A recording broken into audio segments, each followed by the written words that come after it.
boy to adult, dreamer to soldier.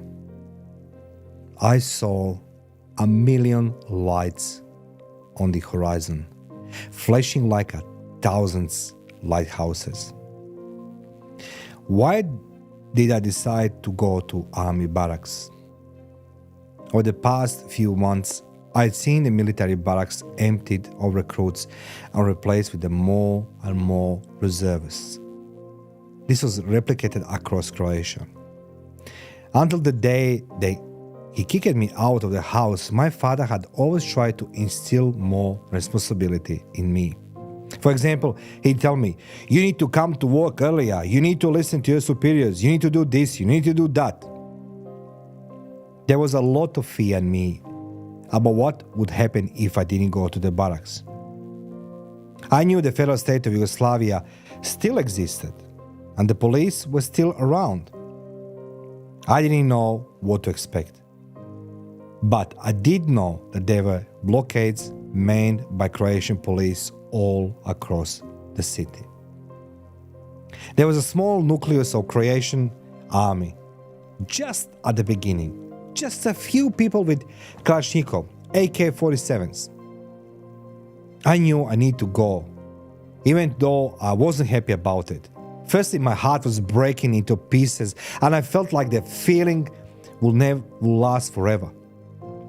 The girl I loved had gone into unknown, and I was realizing now I will probably never see her again. As I was sitting on a bus trying to the army barracks, I saw the exodus, shops being emptied and people living in cars full of suitcases. You could cut the tension in the air with a knife. A storm was coming, but you didn't know when or how. It was all unknown.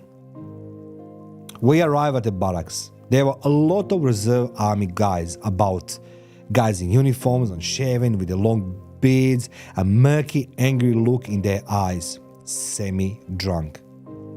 I told myself, this is not Federal Army. Something terrible is happening, and there are a lot of us who've been picked up in city to report to duty. One very brief moment, a colonel come up to me and says, Comrade Bekes, please come forward. I was in civilian clothes. He said to me, I want you to go into city and buy me some smokes. He then whispered, go slowly and gently and do not rush back. I replied, but I need to stay in the army barracks. He said to me, just go and buy me smokes, God damn it.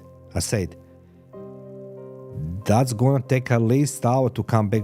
You know what I mean. I don't know if it's trick, this is joke. I was let out the army barracks. As they went on high alert, the tanks T-55, T-84, T-72 tanks had been positioned at every gate. Heavy machine guns, ammunitions were being carried. Trucks were leaving load of equipment, bags and uniforms, and logistics were being taken out. The barracks had been stripped of male recruits and replaced with the more motivated army reservists with heavy weapons from Serbia, happy to do damage to place they weren't they call their home.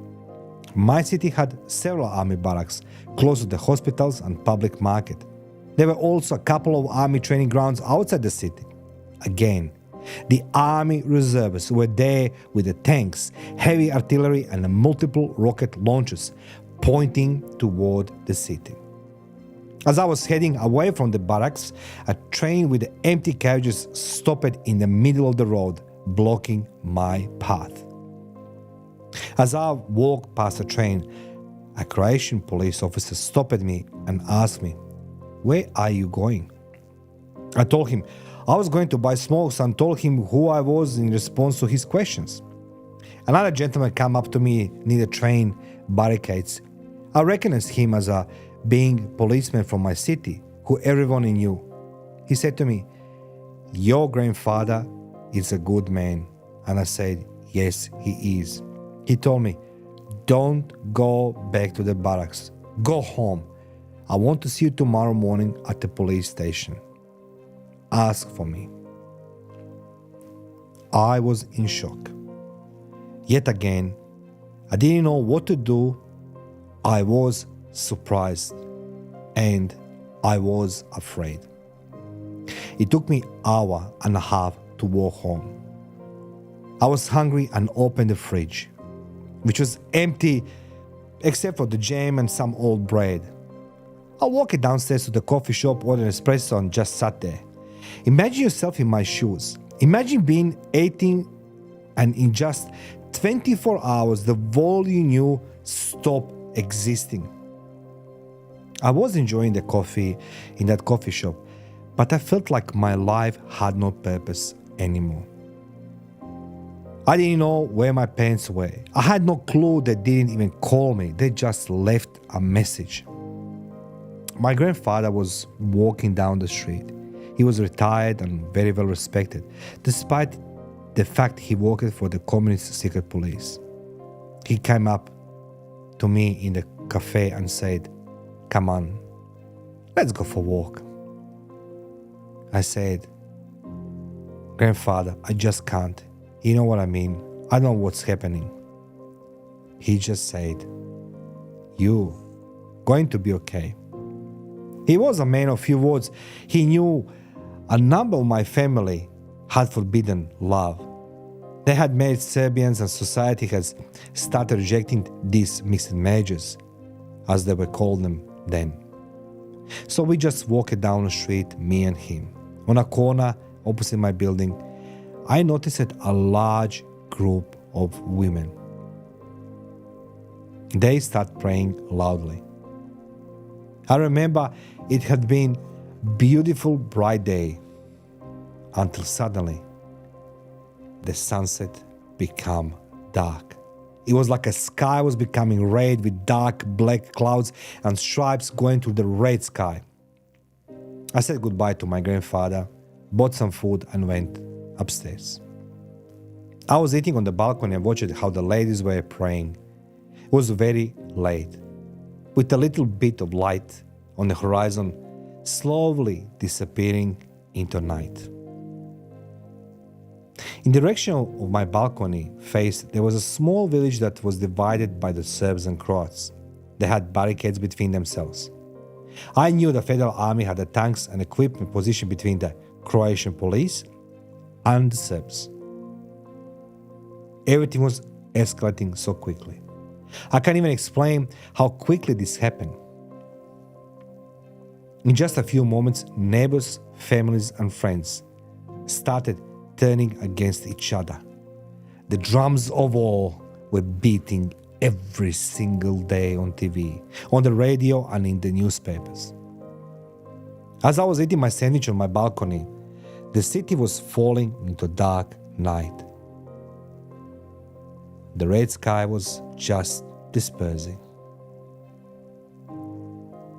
Then I saw a million lights on the horizon flashing, like 1,000 lighthouses.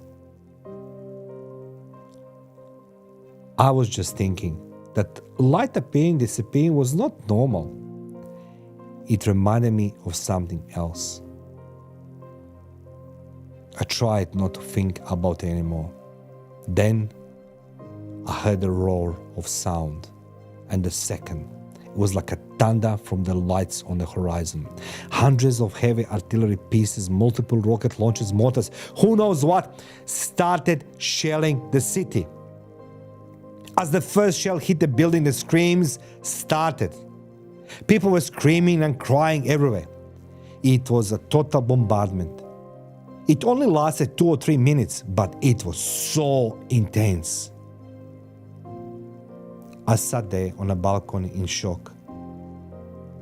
I looked down to see people on the street bleeding and covered with the cuts. Cars were on fire.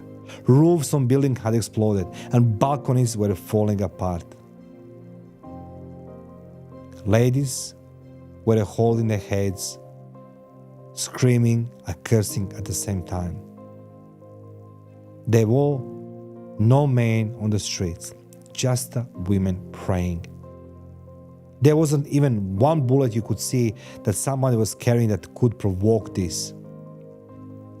I ran downstairs to treat people and see if I could help. As soon as the fire brigades and the ambulance appeared, I spotted the lights flashing again. The bombardment started once more. In military terms, this is called terrorism. When an ambulance comes to assist the wounded and the bombardment continues. They knew what they were doing, as they had little helpers in the buildings communicating with them. They were using flashlights, phones, and who knows what. That night, the war had started. And from this very moment, life would be full of horror, suffering, sadness, tears, pain, and nothing else.